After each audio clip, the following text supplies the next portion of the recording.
The grand ballroom sparkled under the light of crystal chandeliers, their glow dancing across hundreds of eager faces. Jack stood at the altar, his perfectly tailored gray suit hugging his frame, jaw tight with simmering anger. At 35, he had turned the tech company he built from scratch into a billion-dollar empire. He was known for his sharp mind decisiveness and refusal to be manipulated. Yet here he stood, about to marry a woman he had never met, bound by an old promise. The music began, and every gaze turned toward the entrance. Jack kept his eyes straight ahead, fists clenched at his sides. He would not let anyone see his despair. This marriage, purely a business arrangement. His father had promised his close friend, Harold Whitmore, that the two families would be joined through marriage. When both men died within months of each other, the promise became a binding contract, threatening the entire inheritance if broken. The Whitmore family insisted on traditional rituals, including a veil that could not be lifted until the ceremony was over. Jack knew they were hiding something. They wanted him to walk into a trap without realizing it. He had tried every way to escape the agreement, but his lawyer found no loophole. The contract had been written decades ago, when both families were struggling to ensure mutual prosperity. Now, it felt like a life sentence. Footsteps drew closer. Jack sensed her presence beside him, inhaling the faint scent of jasmine. He still didn't dare look. The officiant began the ritual voice, echoing through the grand hall. Jack responded mechanically, his mind immediately calculating how he would survive this disaster of a marriage, private home, minimal contact, and a quiet divorce after 1 year. "Do you, Jack Morrison, take this woman to be your lawful wife?" "I do," he replied, bitterness on his tongue. "And do you, Bella Grace Whitmore, take this man to be your lawful husband?" "I do." Her voice was gentle, steady, warm, an unexpected sound that caught him off guard. "You may now kiss the bride." The fateful moment arrived. Jack finally turned toward his new wife. She stood motionless, the white lace veil hiding her face. Through the thin fabric, he could only make out vague features and a hint of golden hair. His hand trembled as he touched the veil, aware of hundreds of eyes on them. Inch by inch, the fabric lifted, revealing a delicate chin, a soft lips, a perfect nose, and eyes. He froze. Those blue eyes were not only striking, they were intelligent, kind, and familiar. "Jack," he whispered too softly for anyone else to hear. A sad smile flickered at the corner of her lips. "Hello, Jack." 15 years of memories came flooding back. The summer during the internship program his father had forced him into. At 20, arrogant Jack believed he didn't need his father's name or money. The quiet, hard-working girl who outshone everyone, Bella Whitmore.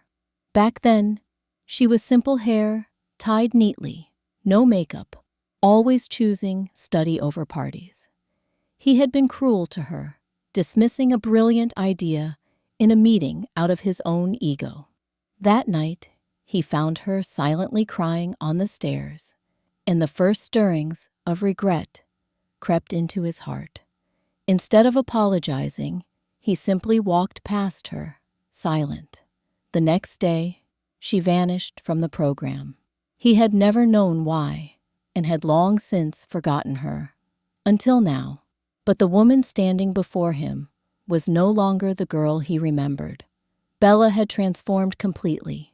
She radiated quiet confidence, her natural beauty enhanced rather than hidden.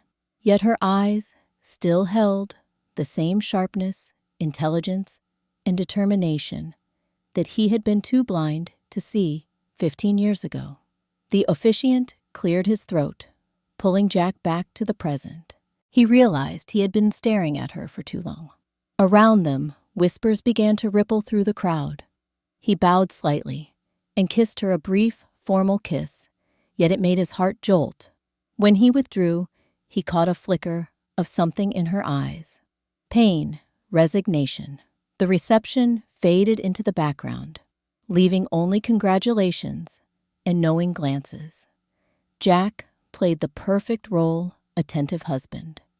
Yet his mind raced with unanswered questions. Bella, graceful and composed, skillfully avoided probing queries. As night fell, they found each other in a quiet corner of the grand hall. Guests had left, the music softened, and for the first time that day, they could speak privately. "Why didn't you tell me?" Jack asked, his voice low. Bella looked him straight in the eyes. "Does it matter? You made it clear you didn't want this marriage. My identity doesn't change that." "I remembered you," he said, referring to the internship program. "You left so abruptly." A shadow passed over her face. "Yes, some environments aren't conducive to learning."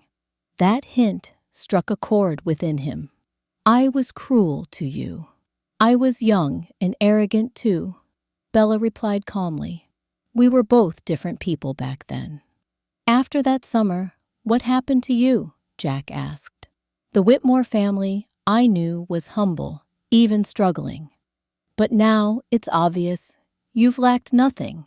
Bella gave a wry smile. "Uncle Harold was your father's friend, not mine.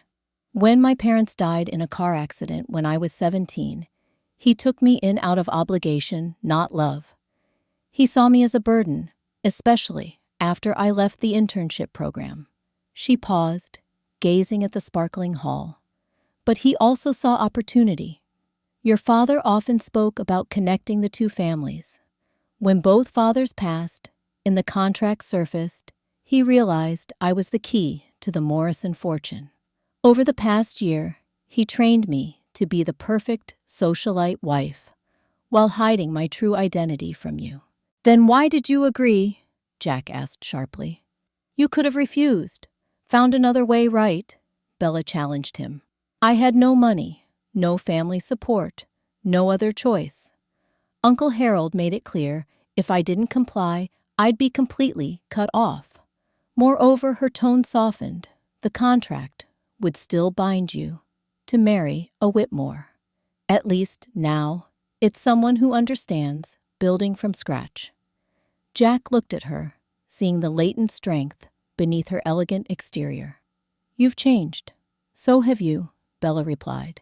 "Jack Morrison, I knew, would never honor a contract unless it directly benefited him.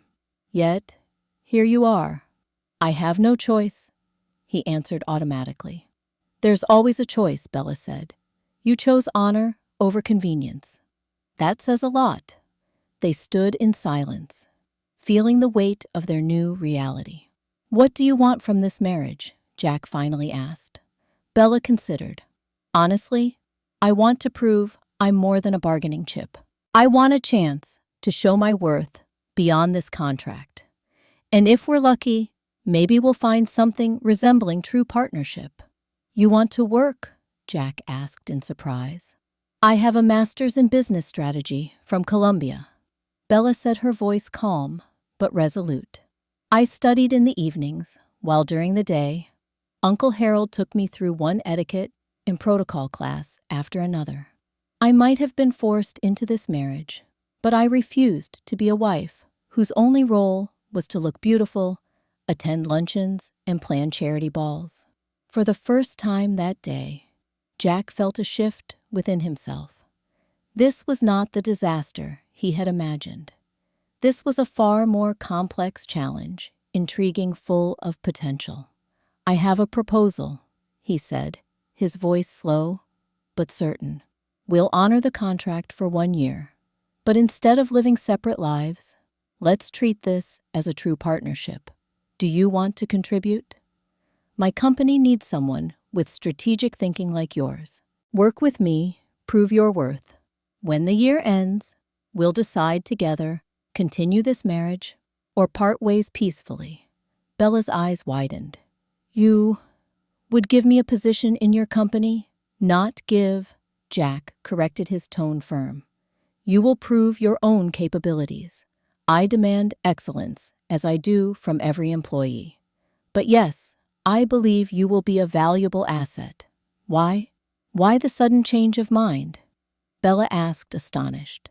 Jack thought of the cruel, arrogant man he had once been, who had dismissed her talent purely out of ego. He looked at the woman before him now, who had overcome loss and manipulation, yet retained poise, self-respect, and ambition. Because 15 years ago, I was too blind to see your worth, he admitted. This time, I won't repeat that mistake. Bella was silent for a moment, emotions flickering across her face. Then she extended her hand, serious and resolute. Then, partner for 1 year. Let's see what happens. Jack took her hand, feeling the strength in her grip. Partner. As they left the grand hall together, stepping into an uncertain future, Jack realized something strange but sweet. For the first time since learning about the contract, he did not feel anger.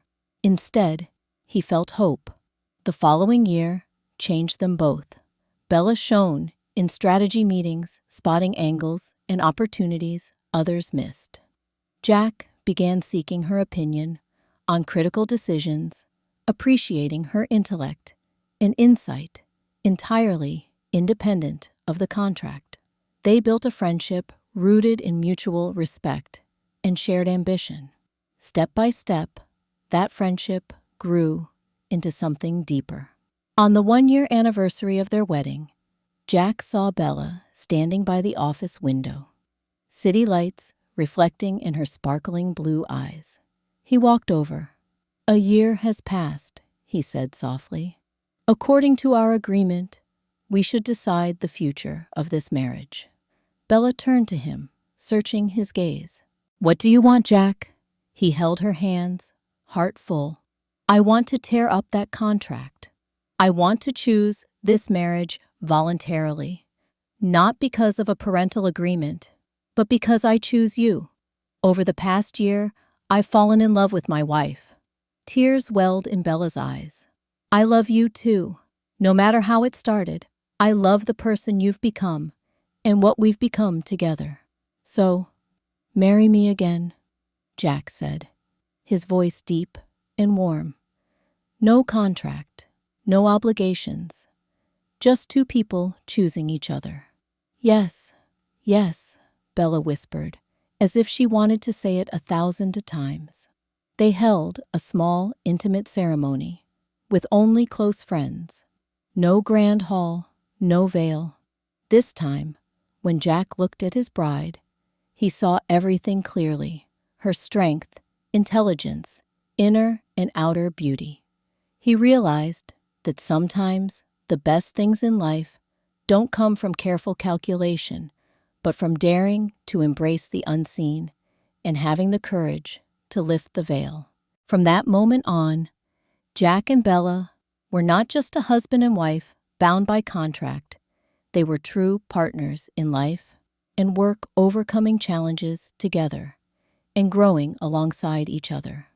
They learned that love doesn't always begin with fiery emotions or clear destiny, but with patience, respect, and the ability to see the true value in one another.